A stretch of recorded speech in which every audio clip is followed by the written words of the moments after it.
খুঁজছো বলতো? করলা তুলছি, এই দেখো করলা হয়ে আছে, দেখি দেখাচ্ছি। এই যে বাহ, কটা হয়েছে? অনেকগুলো হয়েছে, দাঁড়াও এখানে দেখছিলাম। এই যে হয়েছে,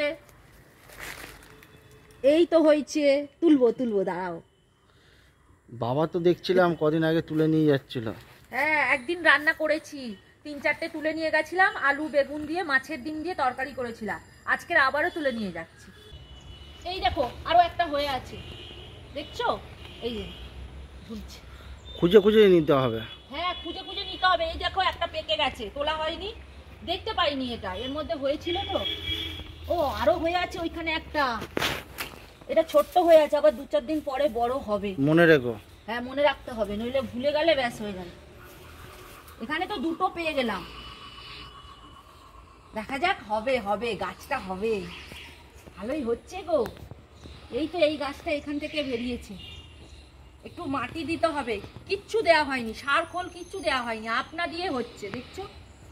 দারুণ খেতে লাগে তরকারি করলে, মাছের ডিম দিয়ে আলু বেগুন দিয়ে তরকারি। লাউ হয়ে আছে, দেখো কত গাছ হয়েছে। এই যে দেখছো লাউ হয়ে আছে। আজকের আর কাটবো না, কালকের কাটবো। কেন বলো তো, আজকে অনেক কিছু রান্না করব, তো এটা কাটলে মানে শুকিয়ে যাবে, ওই জন্য টাটকা খাবো বলে কালকেরই কাটবো, আজকে আর কাটবো না। অনেক গাছ হয়েছে, কুমড়ো গাছ, লাউ গাছ, লঙ্কা গাছ। হ্যাঁ, কটা লঙ্কা তুলবো, দাঁড়া। করলা তোলা তো হয়ে গেছে, এইবার লঙ্কা তুলতে চলে এসেছি। দেখো গাছে কত লঙ্কা হয়ে আছে, আর এই লঙ্কা গাছটা আজকে প্রথম লঙ্কা তুলবো, এতদিন তুলিনি। গাছটা লঙ্কা হয়েছে ঠিকই, কিন্তু আজকে তুলবো, চলো। আর এই লঙ্কা গাছটা না বর্মশাই এনেছিল, ওই সেই রান্না পুজোর দিনকে আমি পুঁতে দিয়েছিলাম, এইটুকুনি করে লঙ্কা গাছ এনেছিল, ঠিক এইটুকুনি করে, 2টো না 3টে এনেছিল। তার মধ্যে দেখো গাছটা বাঁচাতে পেরেছি, আর একটাই গাছ বেঁচেছে, লঙ্কাও হয়েছে ভালো। 3খানা গাছের মধ্যে দিয়ে? হ্যাঁ হ্যাঁ, 3টে, ঠিক বলেছো, 3টে গাছের মধ্যে দিয়ে। চলো, 4টে লঙ্কা নিয়েছি, এটা ওই সিদ্ধ ভাত করে খাবো, ইচ্ছা আছে বেগুন পোড়া করে খাওয়ার, দেখা যাক কি হয়। রাধে রাধে বন্ধুরা, শুভ সকাল। তোমরা কেমন আছো? আশা করি তোমরা যে যেখানে আছো সবাই খুব ভালো আছো, সুস্থ আছো। আজকের হলো বুধবার, সকাল এখন 7টা বাজে। এখন থেকেই তোমাদেরকে সাথে নিয়েই নতুন আরও একটি ব্লগ আমি শুরু করছি, সাথে থাকো। আশা করি আজকের ব্লগ তোমাদের খুব ভালো লাগবে। আগের দিন বর্মশাই চিংড়ি মাছ এনে রেখেছিল, তো দেখো চিংড়ি মাছটা আমি বের করে নিচ্ছি। ছেলে চিংড়ি মাছ খেতে ভীষণ ভালোবাসে, তো ওই কারণে ওর বাবা চিংড়ি মাছ এনে রাখে ঘরে, তো আমি কেটে বেছে আগের দিন গুছিয়ে রেখে দিয়েছিলাম ফ্রিজে। তো আজকে দেখো বের করে জলে দিয়ে দিলাম, যেহেতু ঠান্ডা তো ওই কারণে আগের থেকে একটু বের করে রাখলে তাহলে রান্না করার সময় সুবিধা হয় আর কি। তবে চিংড়ি মাছগুলো আজকে বেশ বড় বড় আছে, চিংড়ি মাছগুলো যখনই ভাজবো ছোট হয়ে যায়, ওই কারণে আমি কাটি দিই মাঝে মাঝে, তো আজকের আর দিইনি। তো ওদিকে নারকেলটাও কুড়িয়ে রেখে দিয়েছি। তো এখন দেখো ছাদে চলে এসেছি, আজকে ছাদটা একটু ঝাঁট দেবো, কেননা কদিন ধরে মানে ঝড় উঠছে বিকালের দিকে, আর বৃষ্টি হচ্ছে, তার সাথে ধুলো উঠছে, গাছের পাতাও পড়ছে, ছাদটা ভীষণ নোংরা হয়ে গেছে। তাই সকালবেলায় ভাবলাম ছাদটা আজকে ঝাঁট দিয়ে নিই, তারপরে গিয়ে রান্না চাপাবো। ওদিকে বাসি কাজ আমার সব সারা হয়ে গিয়েছে, তো ছাদটাকে আগে ঝাঁট দিয়ে তারপরে গিয়ে রান্না চাপিয়ে দেবো। আর কালকেকার কিছুটা পান্তা ভাত ছিল, মানে জল দেওয়া ছিল না, ফ্রিজে রেখেছিলাম, সেটা বার করে রেখেছি। তারপরে একটু জল দিয়ে ধুয়ে পায়রাগুলোকে দিলাম, কেননা ঠান্ডা ভাত দিলে পায়রাগুলোর আবার ঠান্ডা লেগে শরীর খারাপ হবে, ওই কারণেই একটুখানি জল দিয়ে ভাতটাকে গরম করে নিয়ে তারপরে পায়রাগুলোকে দিয়ে দিলাম, ওরা খেয়ে নেবে। ওরা ভাত খেতে ভীষণ ভালোবাসে, কিন্তু আমরা দিই না, কেননা ভাত খেলে তো পায়রাদের অসুখ হয়। তো দেখো একটুখানি বেশি ছিল, আর বেশি অনেকটা থাকলে তখন পান্তা খেয়ে নিই, কিন্তু একটুখানি থাকলে আর পান্তা কি খাবো বলো, তো ওই কারণে তখন ওদের দিয়ে দিই। তো যাই হোক, এখন দেখো ছাদটা ঝাঁট দিয়ে নিচ্ছে, আর কতটা ধুলো হয়েছে দেখেছো, প্রচণ্ড নোংরা হয়ে গেছে। যেহেতু পায়রা থাকে, তার সাথে ঝড় বৃষ্টি হয়েছে, তারও একটা ধুলো আছে। তবে সব দিন কিন্তু ঝাড়ু দিতে পারি না, মাঝে মাঝে দিই আমি। তো এখন বেশি নোংরা হয়েছে বলে দিচ্ছি, তবে বর্মশাইও দেয় আর বাবাও দেয়, ওরা যখন সময় পায় আর কি। কদিন ধরে সময় পাচ্ছে না, আর বাবা তো নেই, ওই কারণেই আমিই দিয়ে দিলাম।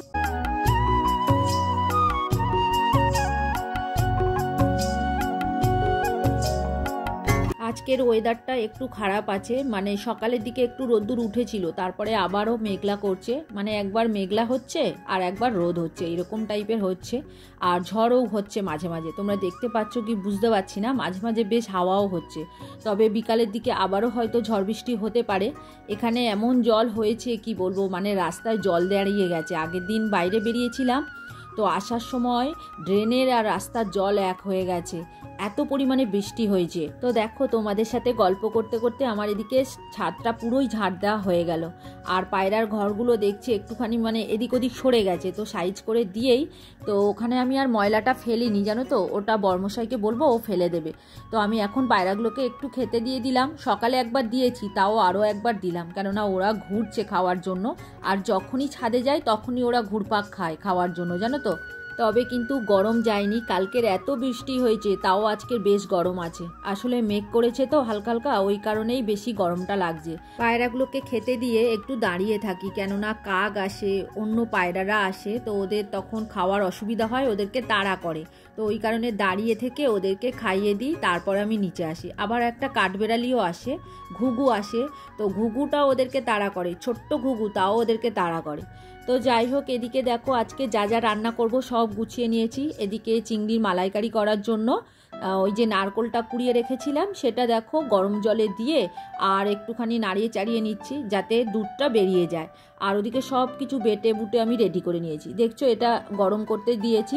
তো এইভাবে নাড়িয়ে চাড়িয়ে নিলে আর একটুখানি চেপে মিজে মিজে নিলে তাহলে দুধটা সহজেই বেরিয়ে যায়। আর চিংড়ি মাছের মালাইকারি করার জন্য ওদিকে সব কিছু আমি রেডি করে নিয়েছি। পেঁয়াজ কাঁচা লঙ্কা বেটে নিয়েছি, আদা রসুন বাটা, টমেটম বেটে নিয়েছি, আর নারকোলের দুধটা তো ওদিকে বসিয়ে দিয়েছি বের হওয়ার জন্য গরম করতে। আর এখানে দেখো চিংড়ি মাছটা ভেজে নিচ্ছি। চিংড়ি মাছের মালাইকারি আমি তো নারকোলের দুধ দিয়ে করছি, তো তোমরা চাইলে এমনি দুধ দিয়েও করতে পারো, কেননা এটা এমনি দুধ দিয়েও করা যায়, তো নারকোলের দুধ দিলে একটু বেশি ভালো হয়।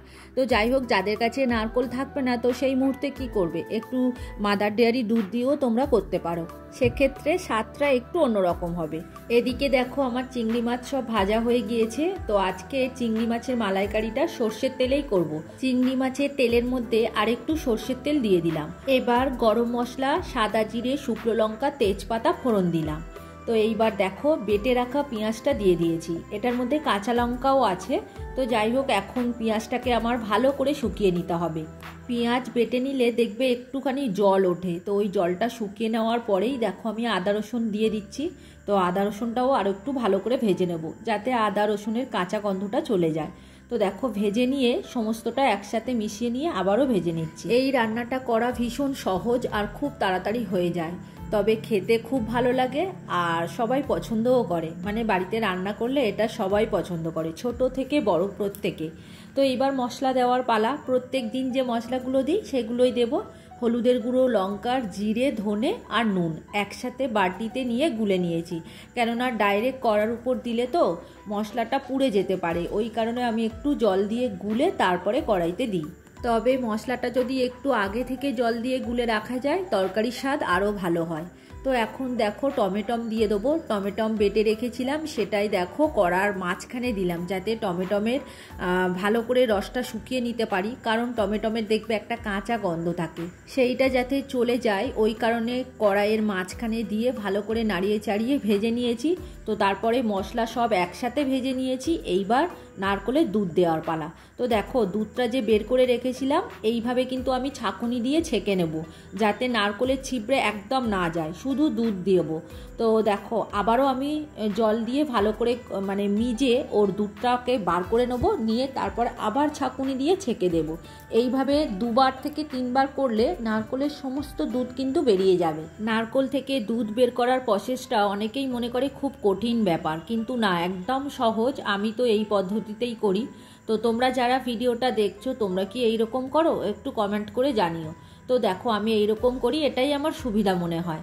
তো যাই হোক, দেখো এখন দুধটা কিন্তু চেপে চেপে সমস্তটা বের করে নিয়েছি। এইবার ঝোলের পরিমাণ মতো লঙ্কা দিয়ে দিলাম, নুন দিয়ে দিলাম আর চিনি দিয়ে দিলাম। এটাতে কিন্তু চিনি খুব কম দেব, কেননা ওদিকে পেঁয়াজ বাটা রয়েছে, আবার নারকোলের দুধ রয়েছে। নারকোল তো একটু মিষ্টি মিষ্টি হয়, আর পেঁয়াজ বাটা বেশি করে দিলে দেখবে মিষ্টি হয়।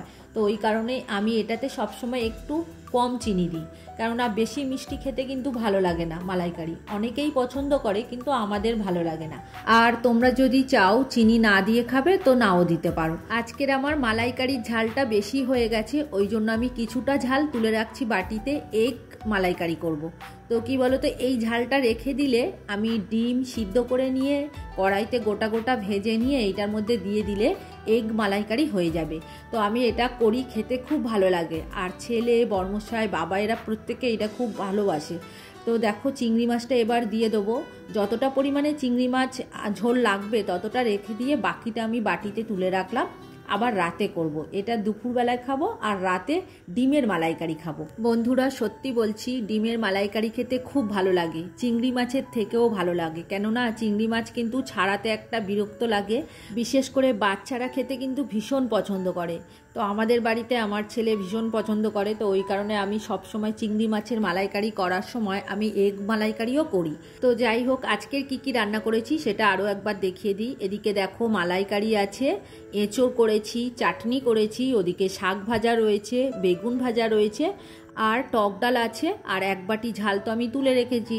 আর কি বলতো, এখন আমের সিজন, তো ঝড়ঝাপটা হচ্ছে আর আম পড়ছে, ওই জন্য আম ডাল প্রত্যেক দিন করা হচ্ছে। তবে আমের চাটনিটা আমাদের বাড়িতে খুবই কম খায়, কেননা টক চাটনি খেতে চায় না, ওই কারণে আমি বেশিরভাগ টমেটোমের চাটনি করি আর আম ডাল করি। আমের চাটনি হলে বর্মশাই খায় না, কিন্তু আম ডাল হলে খায়। তো যাই হোক, এখন বর্মশাই কিন্তু খেয়ে চলে গেছে, দেখলে ওর মানে ভাত বেড়ে নিয়েছিলাম, তো তারপরে ওকে খেতে দিয়ে দিয়েছি, ও কাজে বেরিয়ে গেছে। এইবার টুকটুক করে আমার বাকি কাজগুলো সেরে নিচ্ছি। তো এইবার তোমাদের কিছু কমেন্টের উত্তর দিয়ে দিই। কল্পকথা থেকে দিদিভাই কমেন্ট করেছে, ভিডিওটি খুব ভালো, শেয়ার করলে বন্ধু, রাধে রাধে। আর কবিতার কথা থেকে কমেন্ট করেছে, দিদিভাই তোমার সঙ্গে আমিও সব কিছু দেখলাম, মাছ ধরা, মেলা ঘোরা, ঠাকুর দর্শন, দারুণ ভিডিও। আর সুস্মিতা দাস মহারানা দিদিভাই কমেন্ট করেছে, পিসির বাড়ি গিয়ে যখন দুপুরে এত কিছু খেয়েছো তাহলে দুদিন খাওয়া বন্ধ করে দাও, মজা করলাম। আর লিখেছে, দাদার কথা শুনে আমার হাসি পেল, কেন জানো, আমার বর বলে আমার বাপের বাড়ি বাঁশ জঙ্গলের ভিতরে। আর সোমা লাইফস্টাইল থেকে দিদিভাই লিখেছে, জয় রাধে রাধে। তো তোমাদের প্রত্যেককে অসংখ্য ধন্যবাদ গো কমেন্ট করার জন্য। তোমরা ভালো থেকো, সুস্থ থেকো, আর এইভাবেই সবসময় আমাকে ভালোবাসা দিও। আজকে রাতে ভয়েস দেওয়ার সময় এত ঝিঝি পোকা ডাকছে, তো দেখো ফোনের মধ্যে যখনই ভয়েস দিচ্ছি ঝিঝি পোকার ডাক আসছে। এখন বিকাল হয়ে গেছে, তো এইবার দেখো ঘর দোয়ারগুলো একটু গুছিয়ে গেছে, ঝাড়ু দিয়ে নেবো। তো বিকালবেলা আমি সব দিকে একটু গুছিয়ে গাছিয়ে নিই, কেননা বাড়িতে কেউ থাকে না, সেই সময় আমার একটু কাজ করতে সুবিধা হয় আর কি। আর কিছুটা জামা কাপড় আছে, সেইগুলো ভাঁজ করব। আজকের কেচেছি, আবার আগের দিনেরও আছে জামা কাপড়। আগের দিন অবশ্য ভাঁজ করেছিলাম, তাও সেগুলো যেন এলোমেলো হয়ে গেছে আর তোলা হয়নি, তো ওই কারণে আজকের সব জামা কাপড় ভাঁজ করে তুলে দেব। তবে কিছু কিছু জামা কাপড় কিন্তু এখনও শুকায়নি, সেগুলো মেলা আছে। তো চলো এবার জামা কাপড়গুলো ভাঁজ করে নিই আর তোমাদের আরও কিছু কমেন্টের উত্তর দিয়ে দিই। তবে এইগুলো কিন্তু গতবারের ব্লগের কমেন্ট।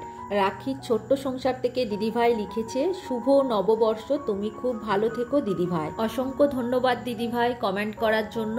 তুমি তোমার সন্তানকে নিয়ে ভালো থেকো, সুস্থ থেকো। আর মনীষ ক্রিয়েশন আইডি থেকে লিখেছে, লাইক দিয়ে ফুল রেসিপি দেখলাম, অসাধারণ হয়েছে, লোভনীয় হয়েছে। অসংখ্য ধন্যবাদ আমার ভিডিও দেখার জন্য আর কমেন্ট করার জন্য। তুমিও খুব খুব ভালো থেকো আর এইভাবেই আমার পাশে থেকো। এদিকে দেখেছো কতটা জামা কাপড় হয়েছে, আগের দিনের কিছুটা আছে, তো আজকেরও কিছুটা আছে, সেইগুলোই দেখো পরপর ভাঁজ করে আলাদা করে নিচ্ছি। আমার ছেলের আর বর্মশাই, বাবা তো বাড়িতে নেই, ওই কারণে বাবার জামা কাপড় এর মধ্যে নেই, তবে দুদিন পরে আসবে, সেগুলো আবার পরবে। তো এখন দেখো সমস্ত জামা কাপড় ভাঁজ করে নিয়ে আমি আলমারিতে তুলে দেব, কেননা যত বাইরে রাখবো না আমার কাজ ততই বেড়ে যাবে। তো একবার ভাঁজ করে রেখেছিলাম, তাও এলোমেলো হয়ে গেছে, আবার সুন্দর করে ভাঁজ করে নিতে হচ্ছে। আর যতক্ষণ আলমারিতে না ঢোকাবো ততক্ষণ জামা কাপড়গুলো যেন একটা জায়গা জুড়ে থাকবে। আর ওই যে ভাঁজ করে গামলার মধ্যে রেখেছিলাম সেখানেই ওলটপালট হয়ে গেছে, ছেলে একটা করে নিচ্ছে, এদিক ওদিক করে দিচ্ছে, তো ওই কারণেই ভাঁজগুলো সব খুলে গেছে, আবার ভাঁজ করতে হচ্ছে। আর আমার অনেকগুলো শাড়ি পরে গেছে জানো তো, ওই যে বেড়াতে গেছিলাম তারপরে শর্টস বানাই, তো ওই কারণে অনেকগুলো শাড়ি বাইরে বেরিয়ে গেছে। এই যে শাড়িটা তোমরা দেখছো এটা হলো আমার শাশুড়ি মায়ের শাড়ি। এটা আমার খুব প্রিয় শাড়ি জানো তো, এত আরাম দেয়, মানে শাড়িটা পরলে বোঝাই যায় না যে এটা শাড়ি পরে আছে, এত নরম আর একদম হালকা। এটা ওই পকেট শাড়ি বলে না, ঠিক সেই রকমই শাড়িটা, পকেটের মধ্যে চলে যাবে, একদম রুমালের মতো ছোট্ট হয়ে যায়। সিল্কের শাড়ি, তাও এতটা সুন্দর, মানে এটা মনে হয় পিওর সিল্ক শাড়ি। তো আমি জানি না ঠিক, শাড়ির সম্বন্ধে আমার অতটা অভিজ্ঞতা নেই। আর তোমরা যদি কেউ জেনে থাকো শাড়িটার কি নাম আছে একটু কমেন্ট করে আমাকে জানিও, আমার ভীষণ জানার ইচ্ছা আর কি। শাড়িটা অনেক বছর ধরে পরছি, তবে শাড়ি তো আমি বেশি পরি না, ওই যে শর্টস বানাই তোমরা দেখেছো আমার হয়তো শর্টস অনেকেই, তখনই পরলাম। আর কোথাও যদি যাই তখন শাড়ি পরি। তো বাড়িতে সবসময় এই নাইটিই পরি, চুড়িদার পরি বাজারে টাজারে গেলে, তো এই কারণে শাড়িটা আমার বেশি লাগে না। তবে দেখো, শাড়ি মেয়েদের খুব আকর্ষণীয় জিনিস, তো যে কোনো শাড়ি আমি কিন্তু খুব যত্ন করে রেখে দিই। আমার কাছে মানে 20-25 বছরের শাড়ি আছে জানো তো, কিছুই হয়নি। অনেকে বলে শাড়ি ভাজে ভাজে নষ্ট হয়ে যায়, কিন্তু আমার কাছে ঠিকই আছে। এমনকি সুতির শাড়িও আছে, সিল্কের শাড়িও আছে। 20 বছর বলবো কি, আমার বিয়ে হয়ে গেছে 20 বছর, তার থেকে তো আরও আগেও কিনেছে আমার শাশুড়ি মায়ের শাড়ি আছে। তো সেই শাড়িগুলো তো অনেক বছর হয়ে গেছে, উনি কত বছর ব্যবহার করেছে আমি জানি না, তবে আমার কাছে তো রয়েছে 20 বছরের কাছে। আর শাড়ি আমি খুব যত্ন করেই রাখি। একটু আধটু পরলাম, আবার পরিষ্কার করে মানে ওয়াশ করে আবার সুন্দর করে ভাঁজ করে তুলে রাখি। তো ওই কারণে শাড়ি আমার কাছে কোনোদিন ছেড়ে না। তো যাই হোক, এখন দেখো রুমালগুলো গুছিয়ে নিলাম। রুমালগুলো তো কৌটোর মধ্যেই রাখি যাতে ওদের নিতে সুবিধা হয়, মানে জট করে বেরিয়ে গেলে কৌটো থেকে নিতে সুবিধা হয়। আর যদি শোকেসের মধ্যে ঢুকিয়ে রাখি তখন আর ওরা খুঁজে পাবে না। তো চলো এইবার আলমারিতে জামা কাপড়গুলো ঢুকিয়ে দিয়ে তারপর সন্ধে দিতে যাব। তারপরে কিছুটা বাসন আছে আবার গিয়ে মাজতে হবে। রান্নার বাসন মেজে নিয়েছিলাম, কিন্তু দুপুরে খাওয়া দাওয়ার পরে যে বাসনগুলো পড়েছিল তো সেগুলো মাজা হয়নি, সেইগুলো এইবার মেজে নেবো। তারপরে আবার রাতের খাবার করব, ওদিকে ওদের আসারও সময় হয়ে গেছে। তাহলে আজকের ভিডিও আর বড় করব না, এখানেই শেষ করলাম। তোমরা সবাই খুব খুব ভালো থেকো। আর যদি ভিডিওটা কোথাও ভালো লেগে থাকে লাইক কমেন্ট শেয়ার করে দিও, আর নতুন বন্ধু হয়ে থাকলে চ্যানেলটিকে সাবস্ক্রাইব করে দিও। তাহলে এবার দেখা হবে পরের ভিডিওতে।